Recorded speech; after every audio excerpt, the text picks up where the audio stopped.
Mortimer, the first thing that a good reader does when he approaches a book is to come to terms with the author. Isn't that right? There's a reason for it.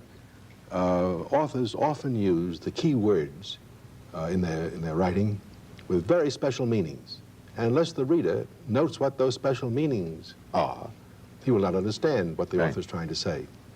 It's impossible. Most words in the dictionary are ambiguous. They have many meanings. And many words are used in common speech in one way and by authors in quite a different way. And so the reader's task is to find out precisely the meaning with which the author is using an important word in his text, and the author often calls attention to what he's doing. For example, let me give you an example from Thomas Hobbes, a book called The Leviathan, book in political philosophy written in the 17th century. Leviathan, the title is not a term. No, that was Hobbes' way of referring to the state as a great mammoth. Right. And the words in this case are very familiar words, words that you and I and everybody else use every day: war and peace. And when you think about how we use war, we speak of a war going on when men are fighting one another, bombs are being dropped, cities are being destroyed. And peace is when that's not going on. And that's not going on. But Hobbes says no. Or he calls your attention to the fact that there's another meaning for the word. He says, during the time men live without a common power to keep them all in awe under government, they are in that condition which is called war. For war consists not in battle only. Now that not is effective. Most of us think that war consists in battle or fighting, or in the act of fighting. But an attractive time, a period of time, wherein the will to contend by battle is sufficiently known. And therefore the notion of time is to be considered in the nature of war as it is in the nature of weather. For as the nature of foul weather lies not in a shower or two of rain, but in an inclination thereto of many days together, so the nature of war consists not in actual fighting, but in the known disposition thereto during all the time there is no assurance to the contrary. I want you to notice all of the time is peace, says Hobbes. What Hobbes is doing here in the 17th century is calling our attention to a meaning of war that we have only come recently to give a name to. We call it the Cold War. When men are not actually fighting, but are disposed to fight, are on edge with one another, and would fight if the conditions changed and required it. And in the Middle East, there's been a condition of either cold or hot war going on for 25 years. And Hobbes would say that's war all the way through. Now, the meaning of peace is a little, he really always defines war and says all other time is peace. But notice, what he means by peace then is civil peace, the kind of peace that exists in the United States, in California, in Illinois, in Chicago, in New York, where people are living under government, where they can settle their differences by recourse to law, by recourse to government rather than to fighting. So even if they are fighting with one another in one way or another, that's contending. They're contending, but in a condition of peace. Without resort to force or violence. That is the meaning of peace. Not just the absence of fighting, but the ability to settle differences without recourse to fighting. Now, is Hobbes consistent throughout the Leviathan in using the words war and peace in that way? He is, indeed. That's not true, of course, of all authors, even of authors of great books. Dante, in the Divine Comedy, I think that war and peace are two of the really critical terms for Hobbes in the Leviathan. In the Divine Comedy, the critical word is love. The whole of the Divine Comedy consists of 100 cantos, and the very central 50 and 51 out of the 100 are a definition of love. Dante not only uses the word in practically every canto, but a description of love. Dante says to Virgil, what is love? And Virgil replies, this is what love is. Although it's a little bit ambiguous even there, but certainly he's pointing to the importance of this term.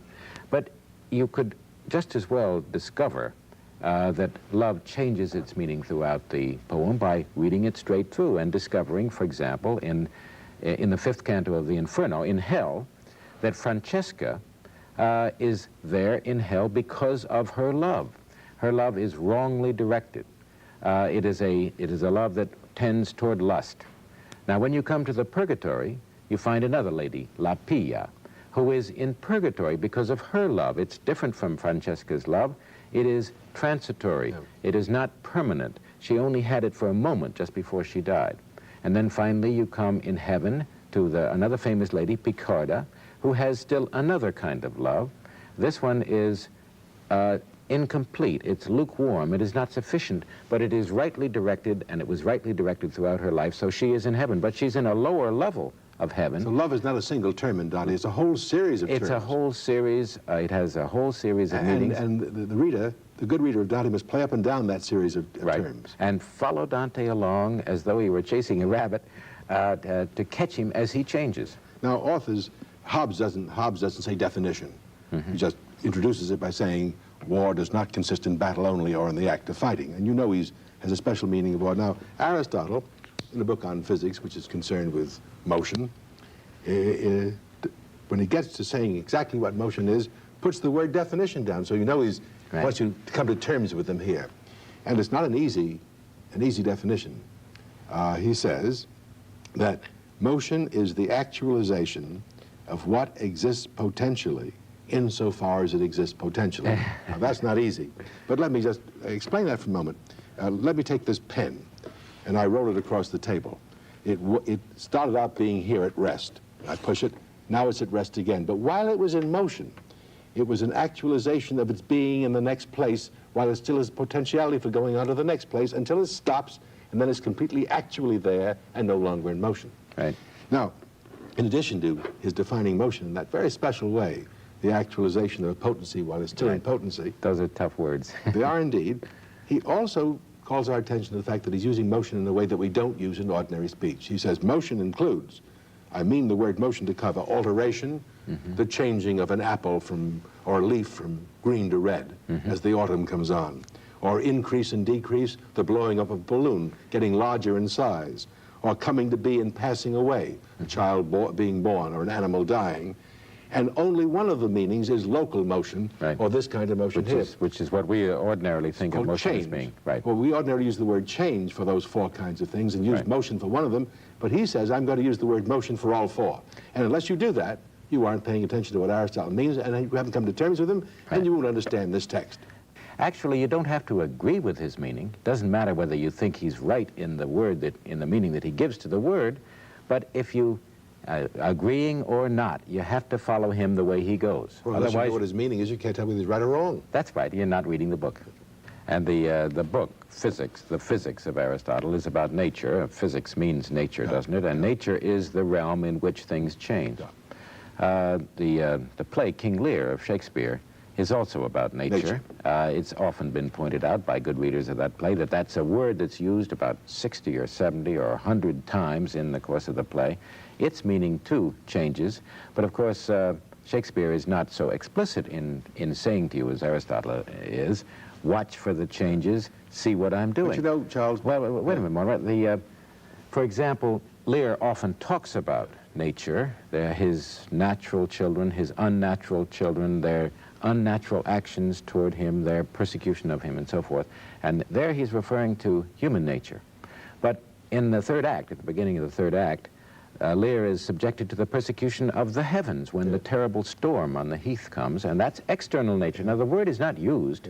Shakespeare doesn't use the word to refer to nature, but we know that that's another meaning of nature which is put into the play. But poets are at the one extreme of the spectrum. The opposite extreme is that of the mathematician. I mean, here's Shakespeare playing up and down the scale on that word nature, but when you read Euclid's elements of geometry, you have no doubt what he means, because he starts the book off by saying definitions. The opening page is definitions, and there are, in this case, 23 of them. He starts out by saying, a point is that which has no part. A line is a breadthless length. Then he comes to a definition of a straight line, which we learned in school was the shortest distance between 2 points. But he says a straight line is a line which lies evenly with the points on itself, as if you looked along there and you see that the points didn't get off the line. Right. Now, mathematicians write that way. Newton writes that way, too. He opens the great work in natural philosophy with a set of definitions. And there, when the term is defined, the author sticks to it throughout the text, and you have very little difficulty coming to terms with him. Mathematics is hard to read for other reasons, but it's easy to read. In that sense. In this sense, because the author does stick with his meaning. Of course, I don't prefer it. I prefer an author to challenge me with unannounced and unidentified changes of meanings. That's why I like poetry so much, because I have to follow the author. You probably prefer the mathematical or philosophical style of writing, don't you? I do indeed. But in either case, we have the problem of reading is the problem of overcoming the difficulties of language. Yeah. See, if language were like a pane of glass through which a beam of light passed, and if when you spoke and I listened, or you wrote and I read, the words passed from you to me, carrying their meanings clearly, there'd be no art in reading at all. Yeah. But language is not that kind of pane of glass, that translucent medium. It's a barrier, it's a wall, it's a mountain. It stands between you and me. The words don't come through clearly. I must tunnel through as you're trying to tunnel through to me, and only when, using the engineering analogy, the two tunnelings meet do we communicate, and have I come to terms with you and you with me. And of course, very often as you're tunneling through, you hope it doesn't happen in engineering, but you miss. That's right. You miss, and then you have failed to communicate. That's exactly what happens. And you have failed to have something common between you and the author. It happens most of the time, as a matter of fact. Many times, a term in a work is not just a single word. No, it can be a phrase. Yeah. For example, in the Declaration of Independence, that marvelous phrase, the consent of the governed. Mm-hmm. In Darwin's Origin of Species, survival of the fittest, or the struggle for existence. Struggle for right? existence. Or in the case of Kant, that phrase that everybody likes so much, the thing in itself. Ding an sich. The Ding an sich, yeah. Now, how do you find these, Mortimer? Sometimes the author calls attention, as Euclid does, or even Aristotle, by saying definition. Sometimes the way Hobbes does it, by saying, bringing you up sharp by saying, war does not consist in battle only or in the act of fighting. Then you know he's got to, since you come to the book thinking that's what war does consist in, you realize he's saying something different. Right. But sometimes it's not nearly so clear. Well, sometimes you have to search it out. Sometimes you find a term in a work by being puzzled by it. If a word is repeated over and over again, and you don't quite know what it means, then probably that's a term of the author. It might be just a name of something that you didn't recognize. That wouldn't be so important. But if it's a term, if it's a word that seems to be repeated over and over again in the author's discourse, and you don't quite get it, then you better find it or you're going to lose the book as a whole. And the way to find it, of course, is to read around it, isn't it? Context often helps. Yes, the context will help. You use other words that you do understand to recognize the meaning of the words you don't understand. When I mark a book, I usually try to spot those words and mark those words first of all, either by encircling them or underlying them. I sometimes make a list of them because I know that unless I really find out what the author means by those particular words or phrases, I will not have come to terms with them, I will not have understood them, and the act of communication will have failed.